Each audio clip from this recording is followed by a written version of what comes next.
नमस्कार साथियों, आज हम दुखद एक विषय पे बात करेंगे। जैसे कि कतर ने हमारे 8 नौजवानों को सजाए मौत की फरमान जारी कर चुका है।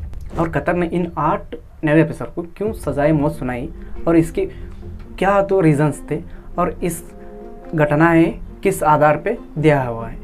और ये कौन 8 नए अफसर हैं जिन्होंने हमारे देश का नाम भी रोशन किया और अभी सजाए मौत का फरमान भी आ चुका है इन पे, और इनके फैमिलीज इस आधार पे क्या कह रहे हैं और गवर्नमेंट की क्या इस पे नीति हैं, हम पूरी इस वीडियो में बताएंगे। आखिर तक ज़रूर देखना। इस डेट को याद रखें, 30 अगस्त 2022 में पहली बार इनको कतर में अरेस्ट किया जाता है, इन 8 सभी नए अफसरों को। और ये जब से अरेस्ट हुए तब से लेकर जो पिछले 14 मंथ में इनकी पूरी घटनाओं और क्या क्या घटना घट चुके हैं इस पर पूरे एक नज़र डालते हैं।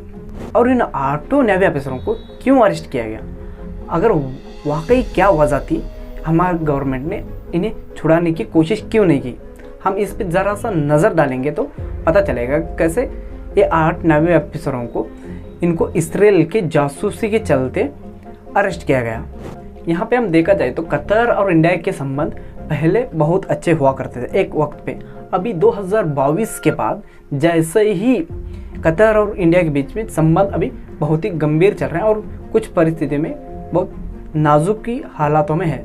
कैसा कि जैसे ही नुपुर शर्मा और एक बीजेपी की प्रवक्ता जैसे ही हज़रत मोहम्मद साहब के बारे में आपत्तिजनक टिप्पणी करते हैं, उसके बाद कतर वो पहली कंट्री थी जिसने इस मामले को विरोध किया और अपने राजदूत को रिटर्न बुला लिया गया। और इसके बाद सभी अरब कंट्री ने एकजुट होते हुए इंडिया पे ये प्रेशर बनाया कि और इंडियन सरकार ने इन नुपुर शर्मा उनके साथियों को इनको पार्टी से निकालते हुए कहा कि ये लोग फ्रेंच एलिमेंट है, हमारे पार्टी से कोई ताल्लुक नहीं रखते और यहाँ पे इंडिया और कतर के बीच में रिश्ते खराब हुए। इन सभी 8 नए अफसरों को पहली बार कतर ने फिल्म रिव्यू कोर्ट में 27 मार्च को 2022 में इनकी सुनवाई होती है। 30 अगस्त 2022 में जैसे इनको अरेस्ट करते हैं उसके बाद कतर की फिल्म रिव्यू कोर्ट से एक आदेश आता है कि ये मामला गंभीर है, ये हल्के में लेने वाली मामला नहीं थी।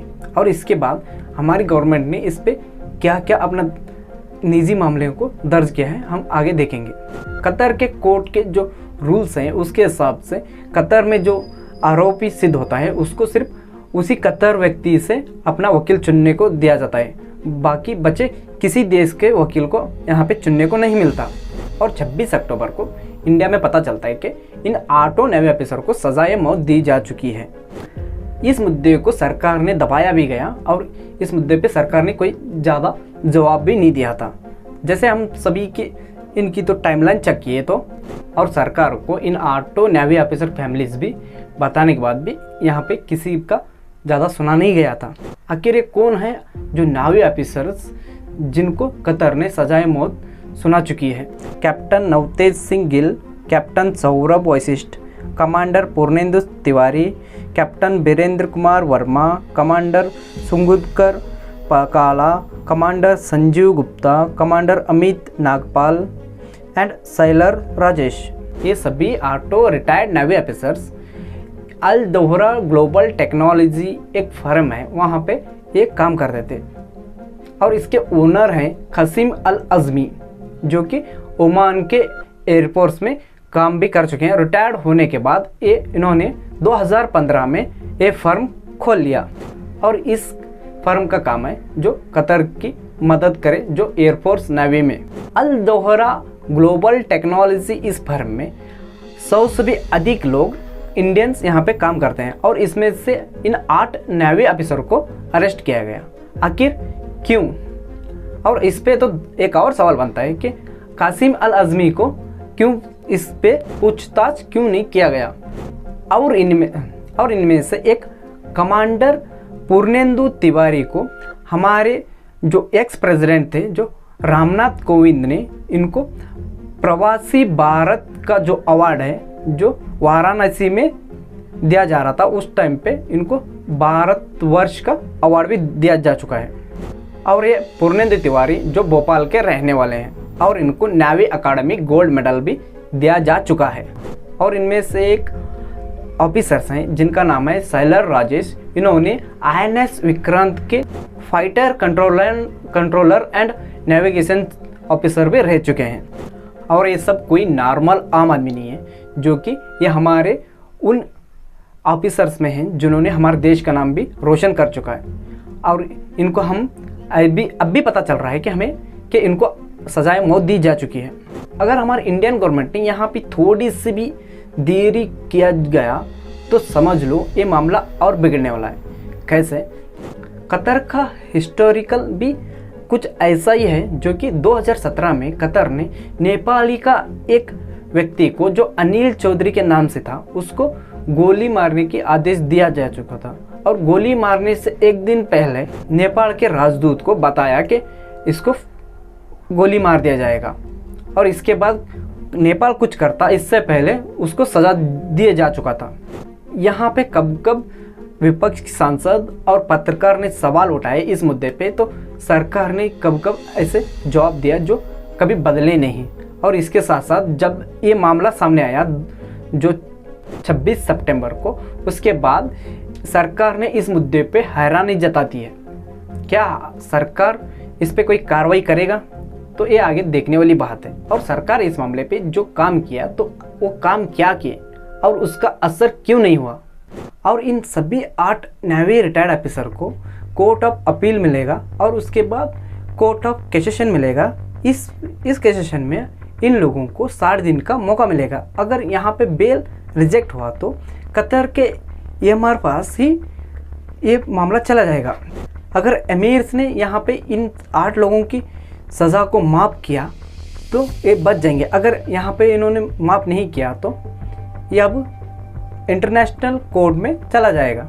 और यहाँ पे हम देखा जाए तो वो किन किन लोग हैं जो इस मामले पे अपना राय व्यक्त किया है, और जो पत्रकार हैं और कुछ सांसद हैं। और इनमें से आते हैं सुशांत सिंह, जो कि एक पत्रकार हैं। इन्होंने 26 दिसंबर 2022 में एक ट्वीट के जरिए बोलते हैं, 26 दिसंबर 2022 सुशांत सिंह बताते हैं कि 4 मंथ बीत गए हैं, 8 नेवी ऑफिसर्स के द्वारा 5 बार बेल पाने की प्रयास भी है, और कतर ने इन 8 लोगों के फैमिली मेंबर्स को वीज़ा तक नहीं दिया गया। यहाँ पे देखा जाए तो जो पाकिस्तान में कैद कुलभूषण जाधव के मामले में इंटरनेशनल कोर्ट में जो हमारे एक एडवोकेट थे हरीश साल्वे, जो इंडिया की तरफ से गए थे, और इनकी फीस है 30 लाख। जब इंडिया की तरफ से इंटरनेशनल कोर्ट में जो गए थे तब इनकी फीस ने इन्होंने लिया था 1 रुपये पर अटेंड। जो कुलभूषण जाधव के मामले में जो सरकार ने इंटरेस्ट दिखाया,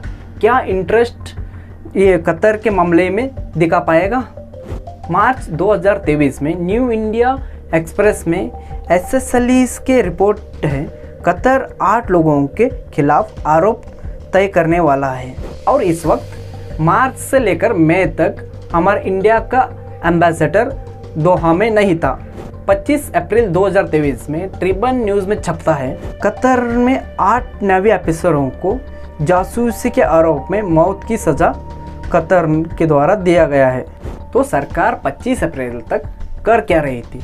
तो अभी तक इस सरकार ने यहाँ पे इनको गलत साबित तक नहीं किया। और विदेश मंत्रालय से छपता है, इन 8 सभी भारतीय लोगों को किसी भी तरह के सहायता के लिए या हर संभव प्रयास को किया जा रहा है। और इस सभी रिपोर्ट में बताया गया है कि कतर के ऑफिसर्स के पास इन 8 लोगों के लेके जासूसी करने की इलेक्ट्रॉनिक एविडेंस हैं। यहाँ पे सरकार हैरानी जताती है, अभी कतर के साथ संपर्क में है, और इसके साथ साथ उन 8 लोगों के फैमिली के मेंबर्स के साथ भी संपर्क में है। 27 जून 2023 में कर्नाटक के हाईकोर्ट ने यहाँ पे फॉरेन मिनिस्ट्री को बताता है, कुलभूषण जाधव के मामले में आप जैसे लड़े वैसे क्यों नहीं लड़े। कर्नाटका हाईकोर्ट ने 2020 में से जो भारतीय लोग UAE में फंसे हैं, जो जेल में कैद हैं, उन लोगों को लेकर चिंता जाहिर करते हैं। इस मामले में कर्नाटका हाईकोर्ट के जस्टिस कृष्णा एस दीक्षित सऊदी अरब में गिरफ्तार किए गए शैलेश कुमार के मामले के सुनवाई के दौरान कोर्ट ने आदेश दिया कि फॉरेन मिनिस्ट्री को राजनीतिक स्तर पे बात करें और सऊदी अरब में भारतीय नागरिक शैलेश कुमार किसी भी तरह से भेदभाव का सामना ना करना पड़े। और इस कुमार को 2020 में गिरफ्तार किया गया था। और ये शैलेश कुमार है जो अपनी FB अकाउंट के जरिए 2020 में आपत्तिजनक टिप्पणी करता है जो इस्लाम और कतर के MRS के पर। और कतर ने यहाँ पे इसको ईश निंदा और राजद्रोह के आरोप लगा के इसको 15 साल की सज़ा सुना चुकी है। और यहाँ पे विपक्ष के सांसद मनीष तिवारी ने इस मुद्दे पे क्या कहा हम अभी देखेंगे। नावी ऑफिसर की गिरफ्तार के मामले में लोकसभा में उठाया तब उनकी गिरफ्तारी पे 120 दिन हो चुके थे। 7 दिसंबर 2022 में ये मामला उठाया और आगे कहते हैं, मैंने सांसद के भीतर कई बार ये मामला को उठाया। फॉरेन मिनिस्ट्री और फॉरेन मिनिस्टर कभी इन फैमिली मेम्बर्स को ये नहीं सुनी। अब मौत की सज़ा आया तो कभी इन आरोपों को बताया तक नहीं। इन मामलों के वकील ठीक से बताते तक नहीं। अफसोस की बात है कि सांसदों ने भी इस गंभीरता मुद्दे को समझना नहीं चाहा और पूर्व सैनिक संगठनों भी नज़रअंदाज किया। आखिर ये ऑटो लोगों के पास और कोई रास्ता नहीं बचा। अगर कतर के MRS ने इन सज़ा को माफ़ किया तो इन ऑटो लोग बच जाएंगे।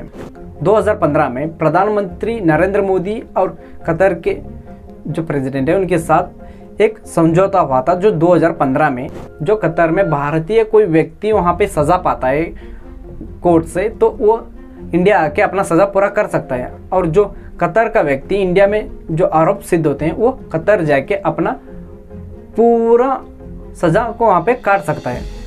और इसके साथ साथ हमारी सरकार ने यहाँ पे हम आशा करते हैं कि इन ऑटो नेवी ऑफिसरों को जल्द से जल्द इंटरनेशनल कोर्ट के ज़रिए या फिर MRS के ज़रिए इस मामले को हल करें। ऐसे और घटनाएं या हिस्टोरिकल वाक्यानों के बारे में हमारे चैनल को सब्सक्राइब करें और अपने दोस्तों के साथ शेयर करें।